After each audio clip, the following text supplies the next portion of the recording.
This is the Star News Brief. I'm Tina Mombonin. Counties are punching below their weight in generating own revenue, triggering fears of massive leaks or under-declaration of collections by top dogs. The dismal performance has condemned nearly all county governments to a perpetual state cash shortage and over-reliance on the national government. Most counties have accumulated huge pending bills as development suffers. Nearly all counties, including those endowed with huge resources, have failed to hit their source revenue collection targets since 2013.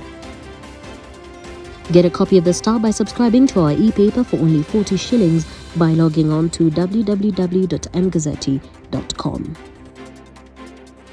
Deputy President Rigathi Gachagua has changed tack, becoming a central force in the latest efforts to seal widening cracks and unite his restive Mount Kenya heartland. An analysis of the DP's recent initiatives shows a man determined to rally the region together and limit internal squabbles that could threaten its bargaining power. It has now emerged that Gachagua's approach and outreach efforts are reshaping political alliances, transcending traditional divides and signaling a new era in the region's politics.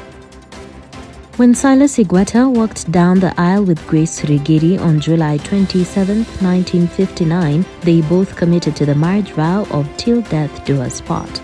That death came on February 17, 2024, and is literally pulling wife and husband in different directions. Igweta, who died at the age of 100, had separated with Grace 40 years before he breathed his last and allegedly left a will indicating he be buried at Lairangi Mumui, where he lived with his second wife Sarah Kathambi, and not in Kianjai, where the first wife lives.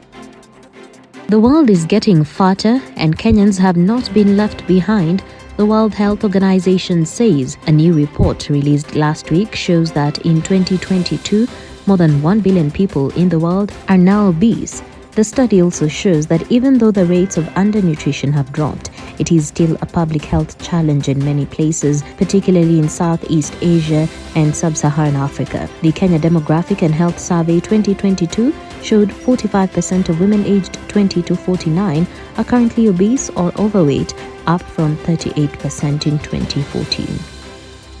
And one of the attackers in ethnic clashes in Tana River in 2012 got a slight reprieve after a court handed him 40 years in jail in place of a death sentence. Ali Barisa was found guilty of being part of marauding attackers who shot dead, slashed and mercilessly beat up residents of Riketa village in Tarasa division on August 12, 2012, as the country hurtled towards the 2013 election. Witness Galgaro Buya told the court that at 6 a.m. that day he woke up his wife, Alima Goda, to milk the cows. Shortly after, his wife ran back into the house and told him that they were under attack.